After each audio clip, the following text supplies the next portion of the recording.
तो जैसा कि लास्ट एपिसोड में हमने देखा था, जो कि ज्ञान होता है वो ब्रेक थ्रू कर जाता है, जिसे देख कर जो फर्स्ट एल्डर होते हैं वो खुश होते हुए अपने मन में सोचते हैं कि एल्डर किंग ज्ञान ने यहाँ पर हमें डिसअपॉइंट नहीं किया। और उनके इतना सोचते अब हम एल्डर शोहान को देखते हैं, जिससे कि किंग ज्ञान ने अपनी गोद में उठाया होता है। अब वो किंग ज्ञान से बोलती है कि एल्डर किंग ज्ञान प्लीज आप मुझे नीचे उतार दीजिए। जो उनका जो किंग ज्ञान होता है वो भी एल्डर शोहान को नीचे उतारने के बाद अपनी स्वॉर्ड को निकालकर उस गार्ड की तरफ करते हुए उसे बोलता है कि अब अगली तुम्हारी बारी है, तो अपनी जान को देने के लिए तैयार हो जाओ।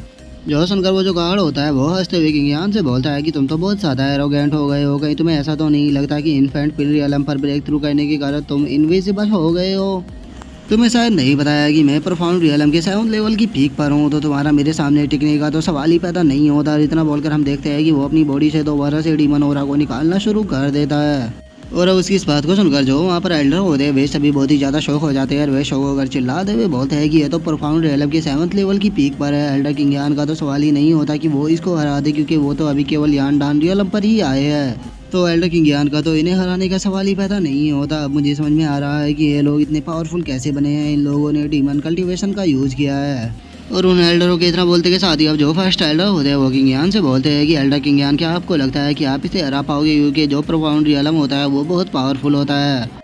तो इसीलिए मुझे लगता है कि आप इसे अकेले नहीं हरा पाओगे। तो कैसा रहेगा अगर हम सभी लोग साथ में मिलकर इसके साथ में फाइट करें, उसके बाद हो सकता है कि हम सभी साथ में मिलकर इसको खत्म कर पाए। लेकिन हम देखते हैं कि जो कि ज्ञान होता है वो उस एल्डर की बात के ऊपर बिल्कुल भी ध्यान नहीं देता। और वो उस गार्ड से बोलता है कि मुझे लगता है कि इस सब के पीछे जो ये सेक्ट मास्टर है उसी का हाथ है, क्योंकि उसी ने तुम्हें यहाँ पर हम सभी लोगों को मारने के लिए भेजा है। तो बताओ क्या मैं सही हूँ? जो सुनकर वो जो गार्ड होता है वो हंसते हुए किंग ज्ञान से बोलता है कि किंग ज्ञान मानना पड़ेगा, सच में तुम काफ़ी ज़्यादा समझदार हो। तुमने मेरे बना बताए ही इस चीज़ का अंदाज़ा लगा लिया। लेकिन अब इस चीज़ का फ़ायदा कुछ भी नहीं होने वाला, क्योंकि तुम लोग यहाँ पर मरने वाले हो। और तो जब तुम लोग यहाँ पर मर जाओगे तो तुम किसी को बता ही नहीं पाओगे कि इस सब के पीछे सेक्ट मास्टर है। जो सुनकर तो अब जो हेवनली स्वॉर्ड सेक्ट के एल्डर होते हैं वे सभी और भी ज़्यादा शौक हो जाते हैं। और वे शौक होकर चिल्लाते हुए बोलते हैं कि हमने तो कभी भी नहीं सोचा था कि जो हमारे सेक्ट मास्टर है वो भी इस डीमन आर्ट का यूज करते हैं। अब मुझे समझ में आ रहा है कि क्यों हमारी स्वॉर्ड सेक्ट के अंदर ही इतने ज़्यादा डीमन आर्ट की कल्टीवेटर निकल रहे हैं, क्योंकि इसके पीछे तो हमारे खुद सेक्ट मास्टर ही है। तो वे इन लोगों को सपोर्ट तो कर ही रहे होंगे। और उन लोगों के इतना बोलते के साथ ही अब जो एल्डर शोहान होती है वो किंग ज्ञान के पास में आते हुए उसे बोलती है कि एल्डर किंग ज्ञान मुझे लगता है कि आप इसे नहीं हरा पाओगे, तो कैसा रहेगा हम सभी लोग साथ में मिलकर फाइट करें। तो जो सुनकर अब जो फर्स्ट एल्डर होते हैं वो भी किंग ज्ञान से बोलते हैं कि इन्होंने सही कहा एल्डर किंग ज्ञान, आपको यहाँ पर पागल नहीं बनना चाहिए, क्योंकि अभी आप काफ़ी ज़्यादा यंग हो। तो इसीलिए आपको अपनी लाइफ को खतरे में नहीं डालना चाहिए। आपको यहाँ से भागने का कोई तरीका ढूंढना चाहिए, इसे इतना हम संभाल लेते हैं। क्योंकि अगर हम यहाँ पर मर भी गए तो आपके पास में अपॉर्चुनिटी होगी कि इसे ख़त्म कर आप हमारी मौत का बदला ले पाओगे। जो सुनकर अब जो वो गार्ड होता है वो हंसते हुए बोलता है कि अब अगर तुम्हें लगता है कि तुम में से यहाँ पर कोई भी जिंदा बचकर जा सकता है तो तुम गलत हो, क्योंकि मैं अब तुम लोगों को अपनी रियल स्ट्रेंथ दिखाने वाला हूँ। क्योंकि अभी तक तो मैंने तुम लोगों को अपनी रियल स्ट्रेंथ दिखाई ही नहीं है। और इतना बोलकर हम देखते हैं कि वो वहाँ पर अपनी किसी टेक्निक को परफॉर्म करना शुरू कर देता है। और उसकी उस टेक्निक को परफॉर्म करने के कारण हम देखते हैं कि वहाँ पर एक बहुत ही बड़ा स्नेक आ जाता है, जो कि सीधे किंग ज्ञान की तरफ अटैक करने के लिए आने लगता है। और हम देखते हैं कि वो जो स्नेक होता है वो बिल्कुल किंग ज्ञान के पास में आ चुका होता है। और जो किंग ज्ञान होता है वो भी उससे फाइट करने के लिए पूरी तरह से रेडी होता है। और अब इस सब चीज़ को देखकर जो वहाँ पर एल्डर होते हैं वे सभी चिल्लाते हुए बोलते हैं कि ये स्नेक बहुत पावरफुल है। एल्डर किंग ज्ञान ने यहाँ पर एरोगेंट बनकर गलती कर दी। उन्हें यहाँ पर एरोगेंट नहीं बनना चाहिए था, बल्कि उन्हें यहाँ पर अपनी लाइफ को बचाने के ऊपर ध्यान देना चाहिए था। क्योंकि अगर वे यहाँ से जिंदा बचकर निकल जाते तो वे बाद में भी इसे ख़त्म कर सकते थे, लेकिन अब उनके बचने का कोई चांस ही नहीं है। और उन लोगों की अब इस बात को सुनकर जो फर्स्ट एल्डर होता है वो भी किंग ज्ञान से चिल्लाते हुए बोलता है कि एल्डर किंग ज्ञान आप स्ट्रॉन्ग हो, लेकिन आपको यहाँ पर बेवकूफ़ बनने की जरूरत नहीं है, आप यहाँ से चले जाइए। तभी जो एल्डर शोहान होती है वो भी किंग ज्ञान से बोलती है कि जल्दी से यहाँ पर भागिए, हम ही ये इतना संभालते हैं। जो सुनकर जो किंग ज्ञान होता है वो उन दोनों की तरफ देखते हुए उससे बोलता है कि आप दोनों की ने मेरी इतनी ज़िंदगी उसके लिए आप लोगों का बहुत बहुत शुक्रिया। लेकिन मैं किंग ज्ञान इतना बड़ा बेवकूफ़ नहीं हूँ कि मैं खुद इस तरह से मर जाऊँ। मैं तो इसे केवल अपने एक ही अटैक में 2 भागों में काट सकता हूँ। और इतना बोलकर जो किंग ज्ञान होता है वो अपनी स्वॉर्ड को लेकर हवा में जंप लगा देता है। और हम देखते हैं कि वो स्नेक के ऊपर केवल एक अटैक ही कर उसकी जो गर्दन होती है उसे उसके धड़ से अलग कर देता है। और किंग ज्ञान के उस अटैक के प्रेशर से हम देखते हैं कि वहाँ पर जो एल्डर खड़े होते हैं उन सभी को भी काफ़ी प्रॉब्लम आने लगती है। और वहीं दूसरी तरफ जो वो गार्ड होता है वो जैसे ही अपनी स्नेक को मरता हुआ देखता है वो बहुत ही ज़्यादा शौक हो जाता है। और उसे अपनी आंखों के ऊपर ही यकीन नहीं होता कि अभी यहाँ पर क्या हुआ। और इससे पहले कि वो सिचुएशन को समझ पाता जो किंग ज्ञान होता है वो उसके ऊपर अटैक करने के लिए आने लगता है। और वो उसके ऊपर अटैक करते हुए बोलता है कि अब मरने की तुम्हारी बारी है। और इतना बोलकर जो किंग ज्ञान होता है वो सीधे आकर उसकी चेस्ट के ऊपर एक अटैक को कर देता है। जो देखकर तो अब वहाँ पर जो एल्डर खड़े होते हैं वे सभी बहुत ही ज़्यादा शौक हो जाते हैं और वे शौक होकर चिल्लाते हुए बोलते हैं कि क्या एल्डर किंग यान जीत गए। मुझे तो अपनी आंखों पर यकीन नहीं होता कि उन्होंने परफॉर्म रियलम के 7th लेवल की पीक के बंदे को हरा दिया, जबकि वे अभी केवल इन्फेंट रियलम पर ही है। और अब किंग यान की पावर को देखकर तो वहाँ पर जो फर्स्ट एल्डर होता है वो भी शौक होते हुए बोलता है कि मुझे अपनी आंखों पर यकीन नहीं होता कि इसने केवल एक ही अटैक में उस स्नैक को भी मार दिया और एक ही अटैक कर उस गार्ड को भी इंजर्ड कर दिया।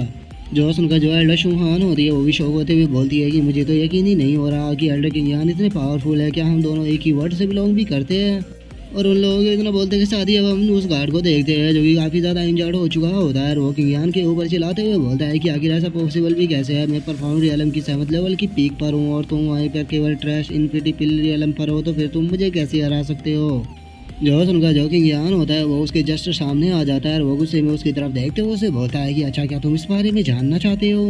अगर तुम इस बारे में जानना चाहते हो तो फिर तुम हेल में क्यों नहीं चले जाते? हेल में जाने के बाद जो अंडरवर्ल्ड का रूलर है वो तुम्हें बता देगा। और इतना बोलकर जो किंग यान होता है वो उस गार्ड के गले को वहीं पर ही काट देता है।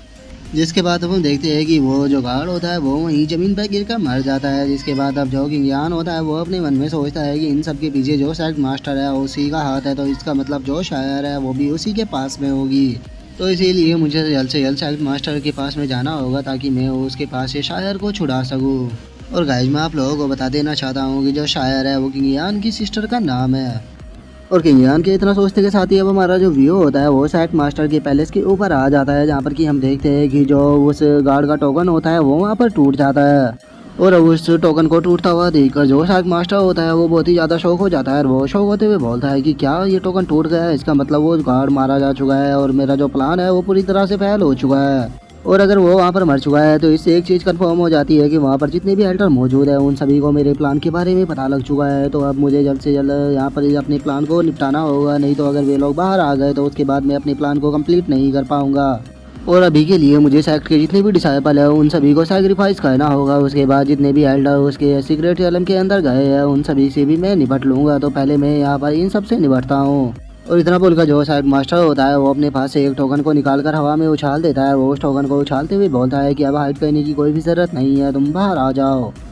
और उसके इतना बोलते के साथ ही हम देखते हैं कि उस टोकन से एक लड़की बाहर आ जाती है जिसके चारों तरफ रेड कलर का हो ही घूम रहा होता है। और उस लड़की को देखकर जो वहाँ पर डिसाइपल होते हैं वे शौक होते हुए बोलते हैं कि 1 मिनट रुको, ये तो हमारी सेंट लेडी शायर है। लेकिन आखिर इसके चारों तरफ ये रेड कलर की ब्लड क्यों घूम रही है? कहीं ऐसा तो नहीं है कि जो सेंट लेडी शायर है वो मर चुकी है? और इन लोगों की बातों से अब हमें पता लग जाता है कि ये लड़की कोई और नहीं बल्कि किंग यान की सिस्टर है। और उन लोगों के इतना बोलते के साथ ही हम साइड मास्टर को देखते हैं जो कि हवा में जंप लगा देता है। वो हवा में जंप लगाने के बाद अपनी एक टेक्निक को एक्टिवेट करने लगता है जिसका नाम की blood demon technique ultimate blood absorption होता है। और अब इस टेक्निक को एक्टिवेट करते के साथ ही जो हमारा आज का एपिसोड है वो यहीं पे कंप्लीट हो जाता है। तो अब नेक्स्ट एपिसोड में देखें कि आगे क्या होता है। अगर आप लोगों को वीडियो अच्छी लगी हो तो लाइक करना, चैनल को सब्सक्राइब करना। मैं मिलता हूँ नेक्स्ट एपिसोड में, तब तक के लिए बाय बाय गाइस।